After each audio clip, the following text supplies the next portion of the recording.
Hi, I'm Michael Wargo, team pilot for Precision Aerobatics and Hobbyking. Today we're going to fly my friend Charlie's Turbinator 2. I'm Charlie.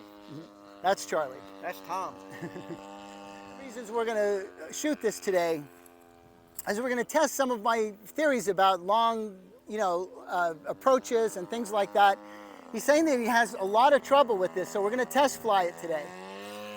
The trouble he has is that he's got a little too big a motor in it, and there's a lot of residual thrust. He said he cannot slow it down and has broken the airplane several times, along with somebody else breaking it on landing because he is not able to stop the aircraft.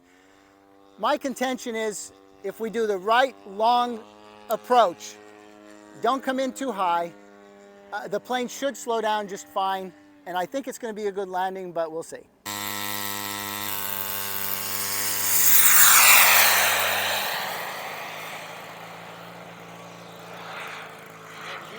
I did. I got it. Up. You got everything with the motor needs to be Can you give me a lower rate? Yeah. That's my flying rate right there. All right. Yeah, I turn it off high rates as soon as I get up and going, and we'll put it on high rates again when we're landing. Okay. High rates.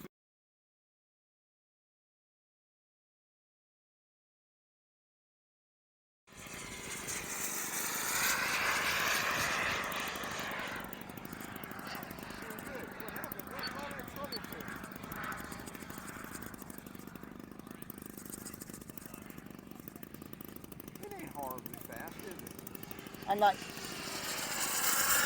flying full throttle though. I'm just trying to get the feel for the aircraft. Let me bring one down the runway here. Coming right down the runway.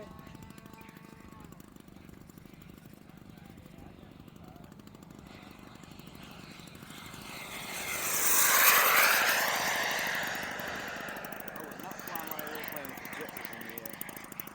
Nope, I wouldn't either.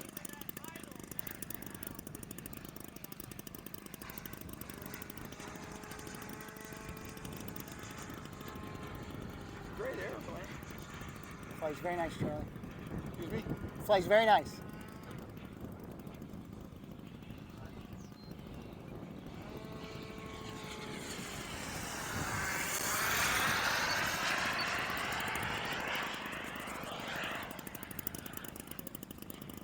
It's plenty fast, that's for sure.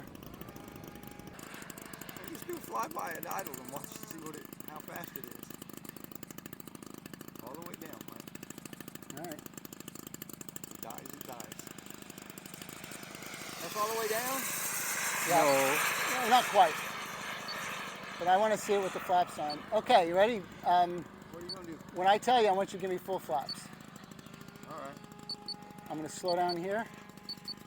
Now the deal is long. All right, go ahead. Long approach. You want Give full me flaps? Yes, I do. That's fast. You got them. Full flaps. There we go. Making a nice, long, low approach. Right. Oh, it's slowing down perfect. Listen a little bit. You come over my way. You'll be in the bushes. Holy shit. I told you in the bushes. Okay, here's my analysis of it.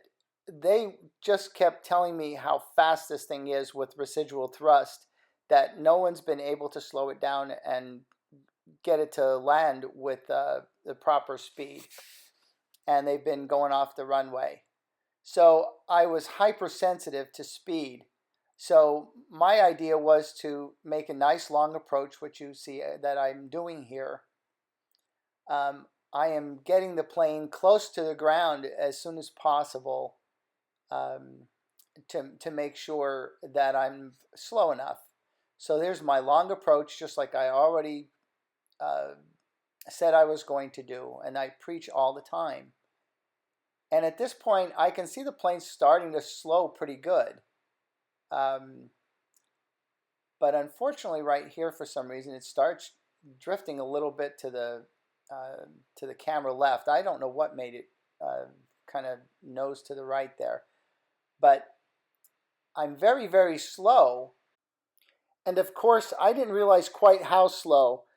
But you can see the wing kind of want to stall a little bit, so it's starting to get wonky on me. So I had to kind of make a turn back to the runway. But unfortunately, I couldn't add power to fly anymore. There just wasn't any speed left.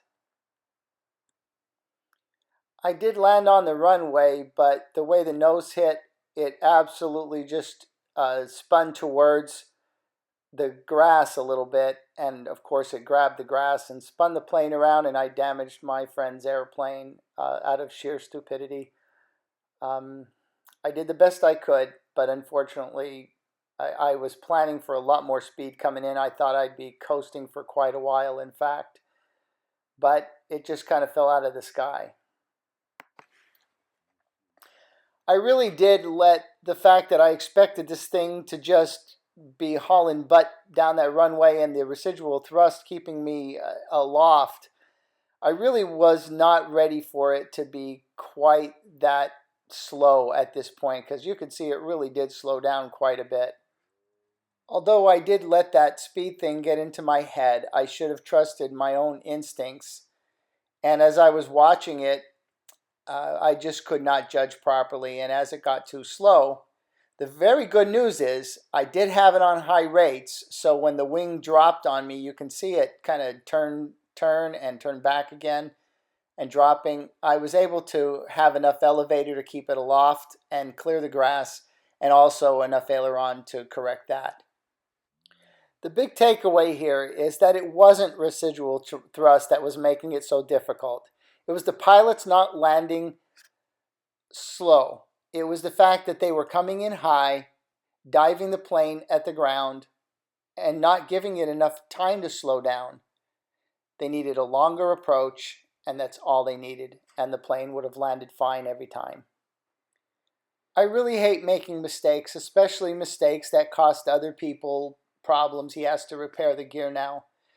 But we need to use this as something to learn from. And I don't want to just show my great landings. I want to show you my mistakes so we can all learn from them.